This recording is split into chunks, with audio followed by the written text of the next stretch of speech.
네, 존경하는 국민 여러분, 김진표 국회의장님과 동료 의원 여러분, 한덕수 국무총리님과 국무위원 여러분, 국민의힘 비상대책위원장 정진석입니다. 먼저 국민 여러분께 진심으로 송구스럽다는 말씀을 드립니다. 지난 대통령 선거와 지방선거를 통해 국민 여러분께서는 저희 국민의힘을 믿고 대한민국을 맡겨주셨습니다. 하지만 그동안 여러 가지로 많이 부족했습니다. 기울어진 의회 권력의 난맥을 탓하기에 앞서 집권여당 비상대책위원장으로서 저희들의 부족함을 솔직하게 고백하고 송구스럽다는 말씀을 드립니다. 새로운 각오로 새롭게 변하겠습니다. 더욱 낮은 자세로 국민의 뜻을 살피겠습니다. 이번 정기국회가 민생 회복과 정치 복원의 출발점이 될 수 있도록 국민의힘이 앞장서서 뛰겠습니다. 존경하는 국민 여러분, 역사학자 아놀드 토인비는 문명사회의 탄생, 성장, 소멸을 도전과 응전의 역사로 해석했습니다. 외부의 도전에 성공적으로 응전한 민족과 문명은 찬란한 발전을 이뤄냈지만 그렇지 못하면 쇠락과 소멸의 길로 추락하고 말았습니다. 우리 대한민국의 지난 역사는 어떠했습니까? 일제강점기와 6.25 전쟁의 폐허 위에 오늘의 이 자랑스러운 대한민국을 건설하기까지 우리의 지난 역사는 세계 어느 나라도 이뤄내지 못한 가혹한 도전과 기적적인 응전의 기록이었습니다. 머리를 잘라 가발을 수출해서 먹고 살던 가난한 나라가 지금은 자동차 생산 세계 5위 자리를 지키고 있고 스마트폰, 반도체, 가전제품들로 세계 시장을 지배하고 있습니다. BTS를 비롯한 K-팝은 압도적 아우라로 세계인의 눈과 귀를 사로잡고 있고 기생충, 미나리, 오징어 게임과 같은 K-컨텐츠들은 놀라운 속도로 우리의 문화 영토를 확장하고 있습니다.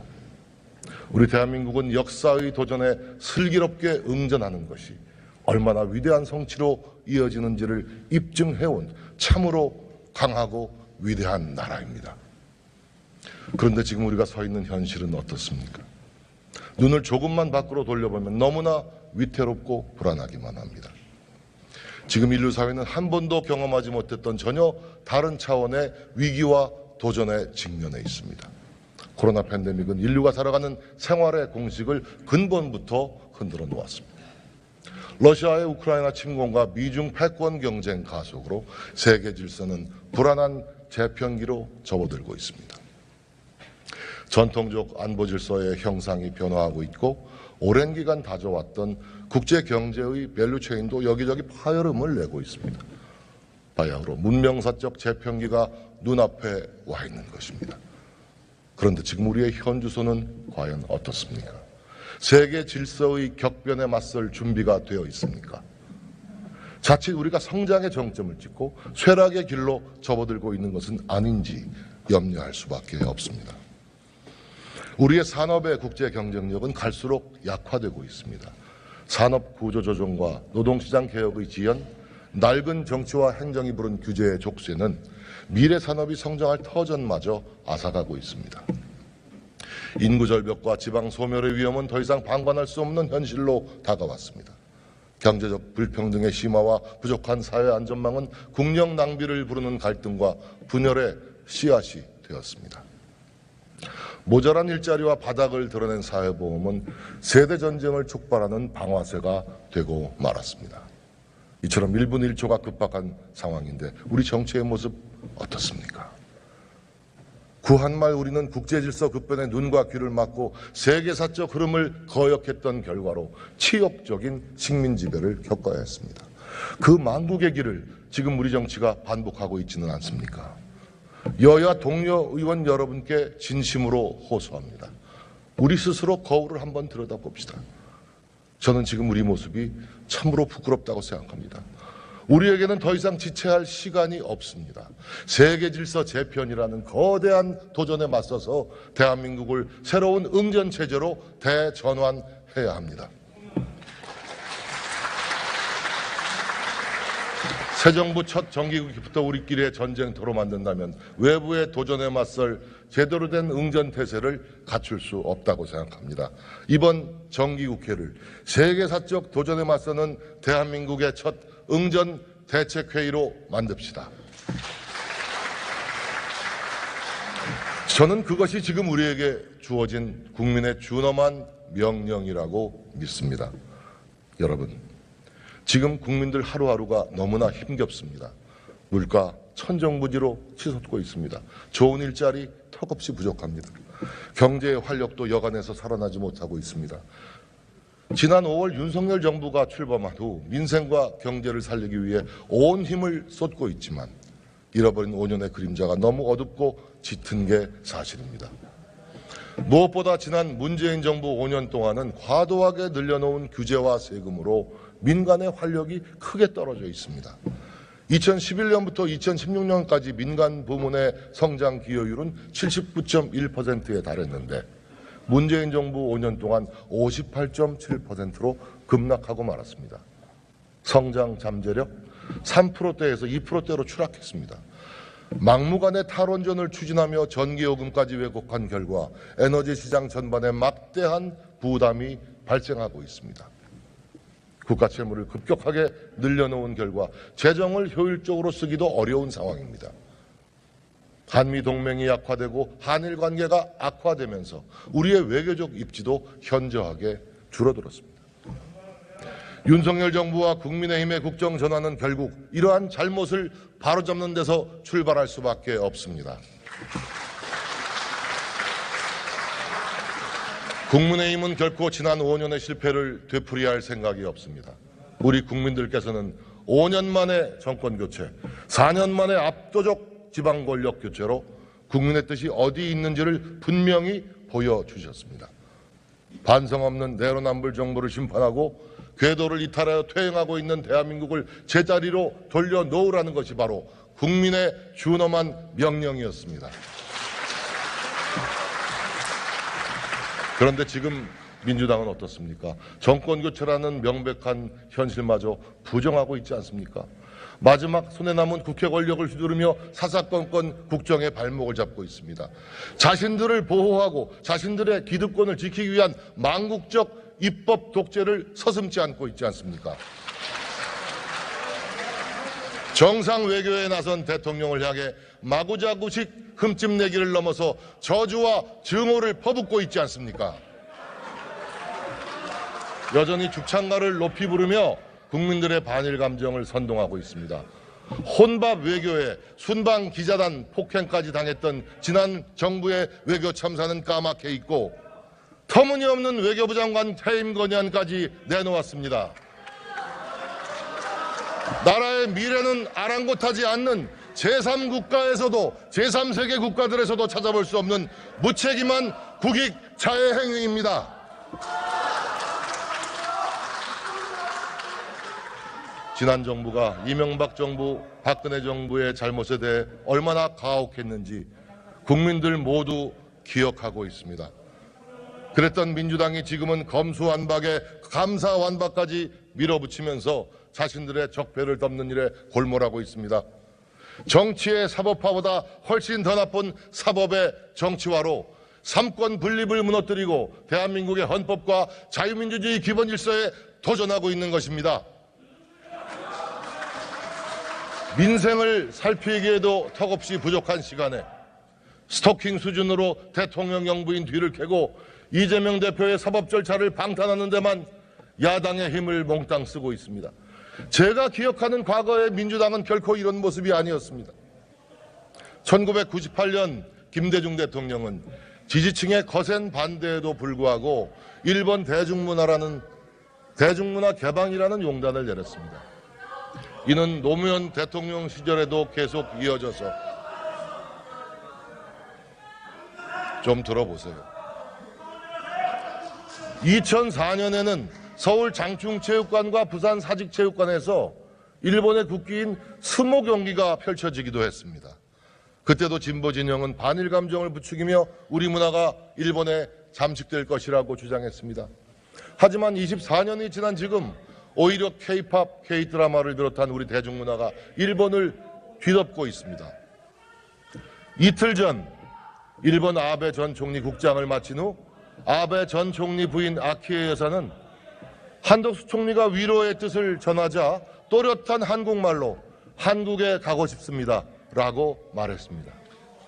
우리 문화가 그만큼 깊숙이 일본에 들어가 있는 것입니다. 노무현 대통령은 진보단체들의 극렬한 반발에도 과감하게 한미 FTA를 추진했고 이라크 파병, 제주 해군기지 건설을 이르기까지 국익을 위한 지도자의 용기 있는 결단을 보여주었습니다. 김대중 대통령은 임기 동안 세 아들을 모두 검찰 조사를 받았지만 단 한 번도 사법을 정치의 영역에 끌어들이지 않았습니다. 지금 민주당을 보시면서 김대중 대통령, 노무현 대통령께서 과연 무슨 생각을 하시겠습니까? 민주당 의원님 여러분, 가슴에 손을 얹고 한번 생각해 보십시오. 대장동 사건, 백현동 사건, 성남FC, 변호사비 대납, 애당초 우리 당에서 처음 내놓은 사건은 하나도 없습니다. 이 모두가 민주당의 당내 경선 과정에서 제기됐던 문제들이고 거대한 권력 카르텔에 의해 벌어진 사건들입니다.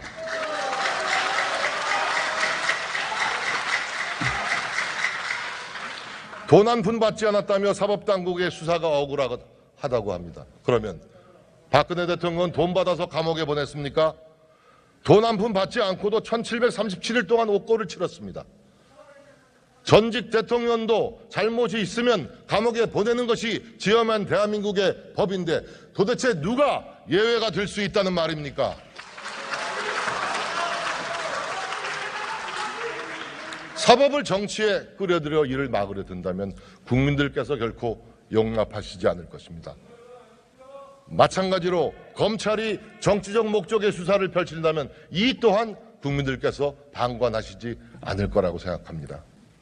이제 사법의 영역은 사법에 맡겨놓고 국회는 국회의 일에 집중하십시다.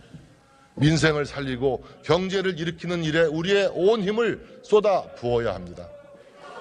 그것이 대한민국과 국민들을 위한 길이며 동시에 민주당을 위한 길임을 명심하시기 바랍니다.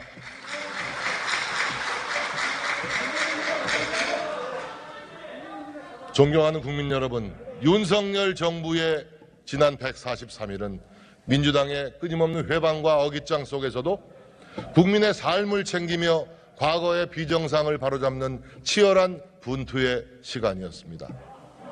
정부 출범 이후 민생 안정 대책만 9차례 발표했고 대통령이 직접 현장에서 주재하는 비상경제 민생회의를 7월 이후에만 8차례 열었습니다. 코로나로 피해를 입은 소상공인 지원을 위해 추경 예산을 긴급 편성해서 25조 원에 달하는 손실보상금 등을 지급했습니다. 긴급 생활안정지원금, 긴급복지 에너지 바우처 등 취약계층 생계 지원에도 온 힘을 쏟았고 월세, 세액, 공제 상향, 학자금 틀립, 금리 동결 등 생계비 부담 완화 조치도 적극적으로 펼쳐왔습니다. 국제 유가의 급등에 대응하여 유류세율을 법정 최대 한도 37%까지 인하하고 화물차 등 유가연동 보조금 기준 단가도 인하했습니다.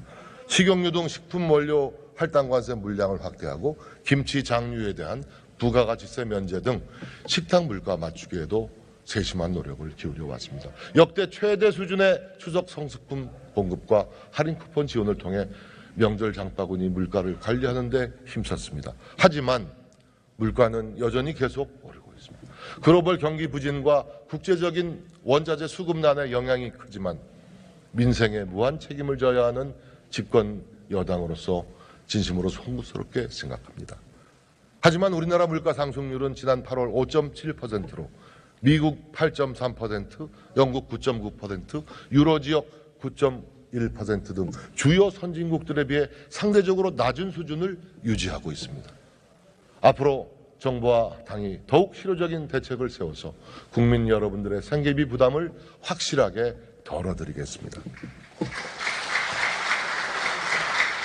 지난 25일 국민의힘과 윤석열 정부는 제4차 고위당정협의회를 열어서 총 40만 톤 규모의 45만 톤 규모의 쌀 시장 격리를 실시하는 수확기 쌀 수급 대책을 내놓았습니다.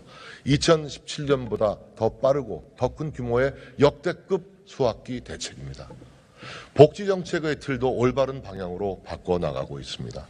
우리 사회에는 어려운 일을 당해도 목소리조차 제대로 내지 못하는 진정한 사회적 약자들이 많이 있습니다.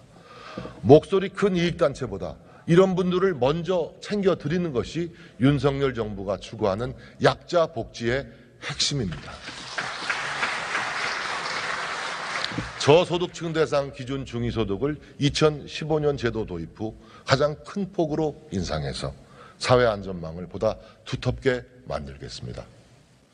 복지 사각지대를 최대한 줄여나가기 위해서 장애인, 취약청년, 노인, 아동, 청소년 대상 지원도 구석구석 꼼꼼하게 챙겨나가고 있습니다. 내년 약자 복지 예산을 올해 대비 8조 7천억 원 늘린 74조 4천억 원으로 편성해서 내년 중앙정부 가용재원 9조 원 거의 모두를 약자 복지 강화에 투입할 계획입니다.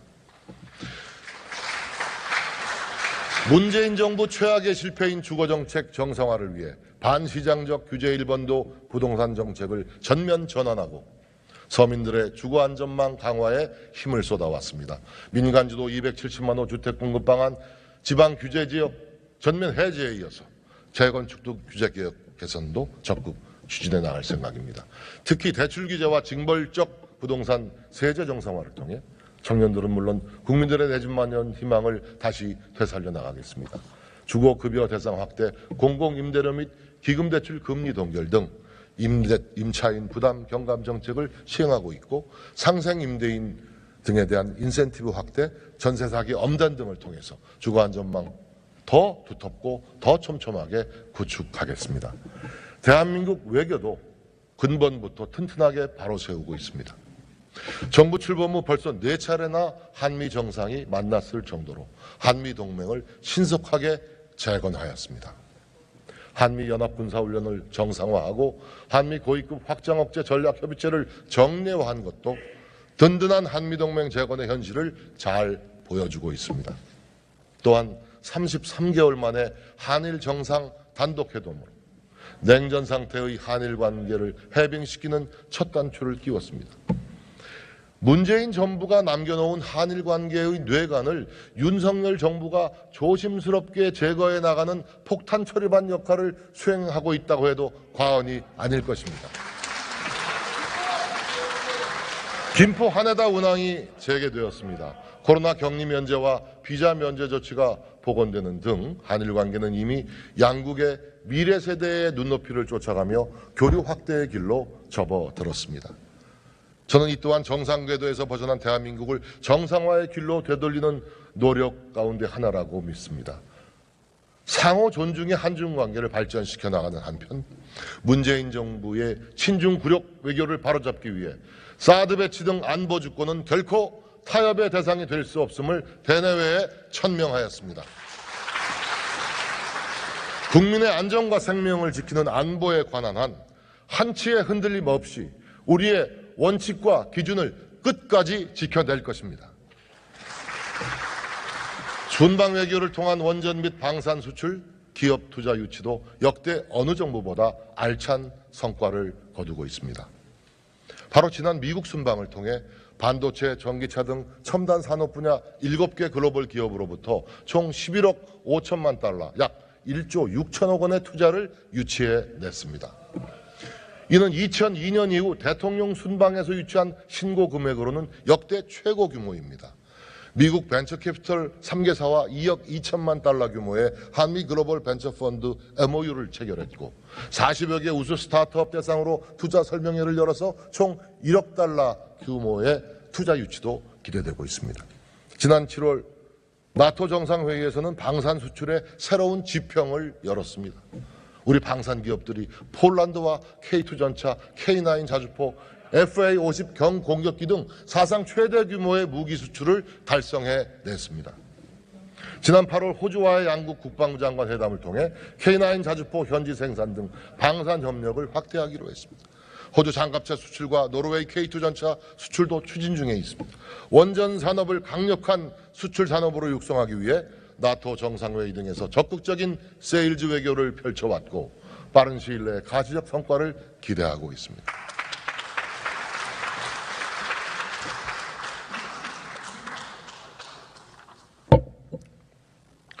국민과 약속한 정치개혁도 힘차게 추진하고 있습니다. 청와대를 국민 품에 돌려드리고 용산 시대를 열어 국민 곁으로 가까이 다가섰습니다. 아침마다 대통령이 직접 기자들을 만나는 도어 스태핑으로 새로운 소통 문화를 정착시켜 나가고 있습니다. 단순히 대통령의 공간을 옮긴 차원을 넘어서 제왕적 권위주의에서 벗어나지 못했던 과거 대한민국의 대통령 문화를 획기적으로 전환한 것입니다. 대통령실을 과감하게 축소하고 민정수석실을 폐지해서 권력의 잘못된 집중도 막아나가고 있습니다. 추석 전후에 대통령 비서실의 대대적인 인사 개편을 통해서 조금이라도 문제가 생기면 신속하게 고쳐나가겠다는 대통령의 강력한 의지도 보여주었습니다. 그런데 지금 대한민국에서는 있어서도 안 되고 있을 수도 없는 일이 벌어지고 있습니다. 누구보다 공정하고 객관적이어야 할 언론이 가짜 뉴스로 대통령을 흠집내고 국익을 훼손하는 일에 앞장서고 있습니다. 대통령은 치열한 외교 전쟁터에서 나라의 미래를 걸고 분투하고 있는데 다른 나라도 아닌 우리나라 언론사가 국기문란 보도를 자행하고 있지 않습니까?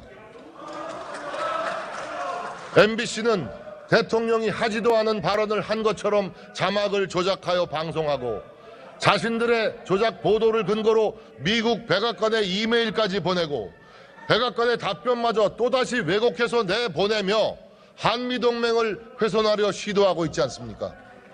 대한민국 언론이 맞는지 묻고 싶습니다. 저 역시 오랫동안 언론에 몸을 담았지만 언론의 기본 윤리와 애국심마저 내팽겨친 망국적 행태가 아닐 수 없습니다. 지금이라도 MBC는 잘못된 보도를 바로잡고 국민 앞에 섰고 대조해야 합니다. 대통령 발언에 없는 미국을 괄호까지 넣어 추가하고 아무리 들어도 찾을 길 없는 바이든을 자막으로 넣은 경위를 명명백백히 밝혀주시기 바랍니다. 책임자를 찾아 엄중히 처벌하고 이러한 사태가 재발하지 않도록 언론 윤리를 새롭게 세울 대책을 내놓아야 할 것입니다.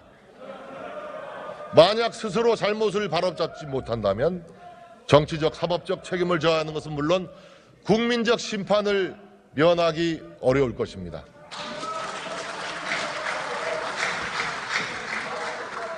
존경하는 국민 여러분, 내년 2023년은 우리에게는 물론 전 세계적으로 그 어느 때보다 중요한 대전환의 시기입니다. 특히 포스트 코로나 시대가 본격 시작되면서 어느 나라가 새로운 질서의 주도자가 될 것인지, 어느 나라가 새로운 시장을 선도적으로 개척해낼 것인지 국가의 운명을 건 쟁탈전이 벌어지게 될 것입니다. 고물가, 고금리, 고환율의 삼고 비상 속에 언제 닥쳐올지 모를 퍼펙트 스톰에도 대비해야 합니다. 국민의힘과 윤석열 정부는 치밀한 준비와 과감한 개혁으로 포스트 코로나 시대를 선도해 나가겠습니다. 첫째, 경제는 강하게 만들겠습니다. 지난 정부 5년 우리 경제의 펀더멘털이 너무나 허약해졌습니다. 기업은 활력을 잃고 돈이 되는 기업은 해외로 탈출하면서 투자도 일자리도 모두 사라져가고 있습니다. 경제의 체질을 개선하고 경제 시스템을 대전환해서 펀더멘털이 튼튼한 강한 경제로 나아가야 합니다.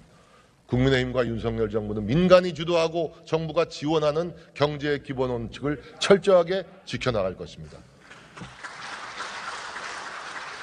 무엇보다 재정의 역할을 재정립하겠습니다. 지난 정부의 무분별한 확장적 재정 운용은 재정 건전성을 위협할 뿐만 아니라 시장을 왜곡하고 민간의 활력과 경쟁력을 떨어뜨리는 치명적 오류를 키워왔습니다. 이처럼 자신들의 잘못으로 재정 적자가 심각한 상황인데도 여전히 민주당은 빚을 더 내서 돈을 뿌릴 궁리만 하고 있습니다.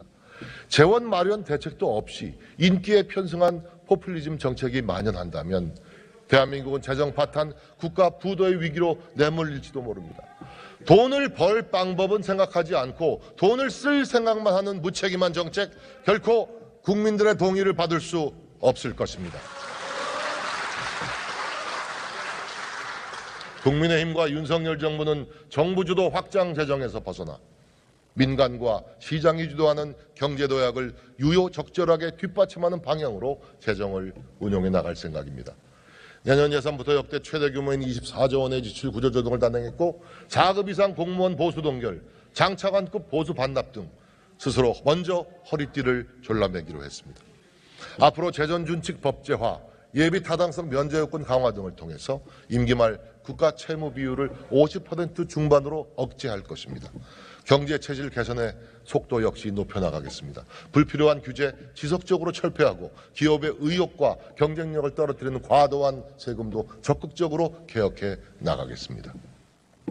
둘째, 복지는 두텁게 만들겠습니다. 말씀드린 바와 같이 윤석열 정부 복지의 핵심은 약자 복지입니다. 현금 복지는 일할 능력이 없거나 아무리 일해도 충분한 소득을 얻을 수 없는 취약계층을 중심으로 내실화할 계획입니다. 돌봄, 요양, 교육, 고용, 건강 등 국민들께서 꼭 필요로 하는 서비스 복지는 민관 협업을 통해서 고도화시켜 나가겠습니다. 이를 통해 창출되는 서비스 복지 일자리는 노동 취약계층을 위한 괜찮은 일자리 저수지 기능을 하게 만들어가지고 복지와 성장의 선순환이 이루어지도록 하겠습니다. 윤석열 정부가 추구하는 자유와 연대의 핵심 가치는 기회의 평등을 보장하는 데 있습니다. 표를 얻기 위한 포퓰리즘 복지, 목소리 큰 집단만 이익을 챙기는 정치 복지를 바로잡겠습니다. 사회적 약자를 생애 주기에 맞춰 우선 지원하고 국민 누구나 공정한 기회를 누리도록 만들겠습니다. 정보 소외로 복지 혜택을 못 누리는 일이 없도록 복지제도 통합관리 체계도 서둘러 구축하겠습니다. 셋째, 대한민국의 미래가 걸린 3대 개혁, 연금개혁, 노동개혁, 교육개혁을 멈춤 없이 추진해 나가겠습니다. 연금개혁은 지난 대통령 선거 당시 4개 정당 후보 모두가 합의했고 국회에 연금개혁 특별위원회 설치도 합의를 했습니다. 노후의 안정적 생활을 위한 적절한 수준의 소득 보장을 하면서도 장기적으로 지속 가능하고 세대 간, 지역 간 공정성까지 확보하는 일은 한 정당, 한 정부의 노력만으로 이뤄내기가 어려운 참으로 지난한 과제입니다. 지금도 이미 늦었습니다. 더 이상 늦출 수도 없습니다. 여야는 물론 각계 전문가의 폭넓은 참여 속에 범국민적인 의견수렴 과정을 조속히 시작하겠습니다. 노동개혁은 산업구조 조정의 선결 과제이면서 미래 세대의 일자리가 걸린 국가적 과제입니다. 산업화 시대의 패러다임에 머물러 있는 우리 노동시장의 고질적인 이중구조를 해체하지 않고서는 좋은 청년 일자리 창출은 꿈도 꾸기 힘들고 지속가능한 성장을 기대하기는 더더욱 어려울 것입니다. 더 이상 목소리 큰 귀족노조의 기득권 지키기에 우리 노동시장을 방치할 수 없습니다. 민주당이 끝내 민주노총의 편에 서겠다면 우리 국민의힘은 목소리 낮고 힘없는 보통의 노동자들 편에 서겠습니다.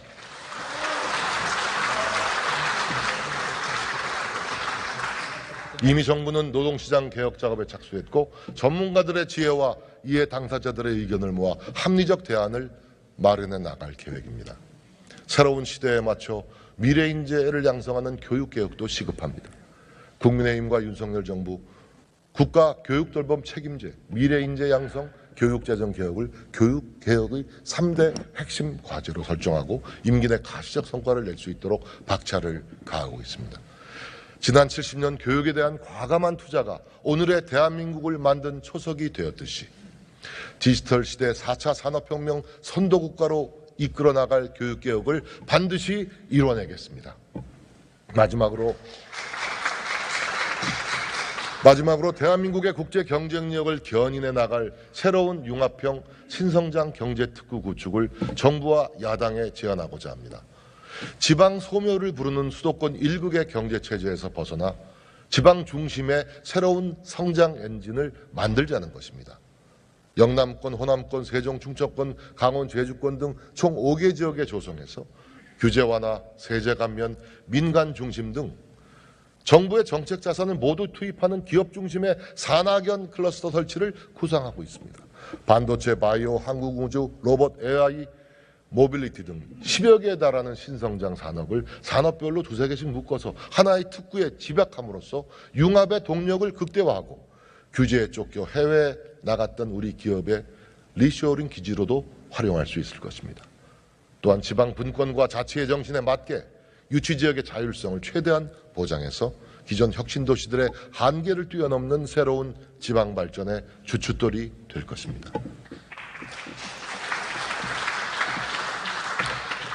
존경하는 국민 여러분께서 정권은 바꿔주셨지만 국회는 앞으로도 2년 가까이 극단적 여소야대 상황이 유지될 수밖에 없습니다. 정부와 여당이 아무리 일하고 싶어도 야당과의 협치 없이는 제대로 할 수 없는 상황입니다. 존경하는 김진표 국회의장님께서 지난 8월 19일 윤석열 대통령 초청 만찬에서 국회 중진협의회 구성을 제안해 주셨습니다. 저는 하루라도 빨리 이 협의체를 구성해서 여야가 머리를 맞대기를 바랍니다. 아직 시동을 걸지 못하고 있습니다. 조속한 시일 안에 국회 중진협의회가 구성될 수 있도록 의장님께서 각별한 관심을 가져주시고 민주당 이재명 대표님께서도 적어도 이것만큼은 마음을 열고 받아주실 것을 간곡히 요청드립니다. 어제 이재명 대표님께서 교섭단체 대표연설을 통해 제안하신 개헌과 선거법 개정, 국회 특권 내려놓기 등도 이 협의체를 통해서 충분히 심도 있는 논의가 가능할 것이라고 저는 생각합니다. 저와 국민의힘은 국가 발전을 위해 올바른 방향이라면 민주당과 협의할 확고한 의지를 갖고 있습니다. 또한 저는 정기국회 기간 민생법안을 협의할 여야 민생경제협의체 구성을 제안드립니다. 국민의힘은 정기국회를 앞두고 국민통합, 민생경제회복, 미래도약의 3대 기조 아래 100대 입법과제를 선정했습니다. 약자와의 동행을 목표로 하는 국민통합 입법과제에는 납품 단가 제값받는 환경을 조성하고 살기 좋은 임대주택을 만드는 법안, 함께 잘 사는 사회를 실현하기 위한 장애인 지원 법안 등을 꼼꼼하게 담았습니다. 민생경제 회복을 위한 입법과제로는 부모급여 신설 등 육아 부담을 완화하는 법안, 금융시장 활성화, 일자리 투자 세제 지원 등 경제 활력을 높이는 법안, 각종 재난 재해를 예방하고 기후 위기에 대응하기 위한 법안, 서민 주거 안정과 부동산 시장 활성화를 위한 정상화를 위한 법안 등을 포함시켰습니다. 미래 도약을 위해서는 우리의 미래 먹거리 산업 육성을 지원하고 미래 인재를 양성하는 법안들을 준비해 놓았습니다. 하지만 아무리 우리가 이렇게 100개의 법안을 마련해도 야당의 협조 없이는 하나도 통과시킬 수 없는 게 지금의 현실입니다. 민주당 역시 소위 7대 추진 민생 법안을 내놓았습니다. 자유민주주의 시장경제라는 대한민국 헌법 정신과 맞지 않는 포퓰리즘 법안들이 많지만 이 점이 참으로 저는 안타깝습니다. 특히 소위 노란봉투법은 한시가 급한 노동시장 개혁에 역해하는 불법 파업 조장법입니다. 민주당의 양곡관리법 개정안 또한 쌀 공급 과잉을 오히려 심화하고 미래 농업 발전을 저해하는 농업 고사법안입니다. 하지만 한 걸음 양보해서 살펴보면 우리 당이 추진하는 법안들과 취지를 같이 하는 법안들도 있습니다. 비교적 쟁점이 적거나 함께 테이블에 올려놓을 수 있는 법안들을 중심으로 지혜를 모아나갈 수 있기를 기대합니다. 국민의힘과 정부는 형식보다 내용에 중점을 두고 다양한 협치와 소통의 틀을 확대하는 데 보다 힘을 기울여 나가겠습니다. 윤석열 대통령께서는 국회가 국정의 중심이라는 확고한 신념을 갖고 있습니다. 지난 의장단 만찬을 통해 이러한 뜻을 밝혔습니다. 한남동 공관이 문을 열면 여야 의원들과 수시로 만나고 허심탄회하게 대화하며 식사도 나누겠다고 말씀하셨습니다. 저는 대통령과 국회 다수당 대표가 언제든 만나지 못할 이유가 없다고 생각합니다. 회담의 형식도 얽매일 필요가 없습니다. 협치만 제대로 될 수 있다면 저는 여당 대표 패싱도 얼마든지 받아들일 수 있습니다. 존경하는 국민 여러분, 세계 그 어느 나라보다도 도전과 응전에 강한 나라입니다. 우리 대한민국입니다. 국제 질서의 재편기, 전 세계가 혼란에 빠진 지금이 오히려 우리에게는 가장 큰 기회일 수도 있습니다. 공정과 상식의 힘, 자유와 연대의 동력으로 한 걸음 앞서가는 응전태세를 갖춥시다. 강하고 위대한 대한민국의 역사를 다시 써나갑시다. 경청해 주셔서 감사합니다.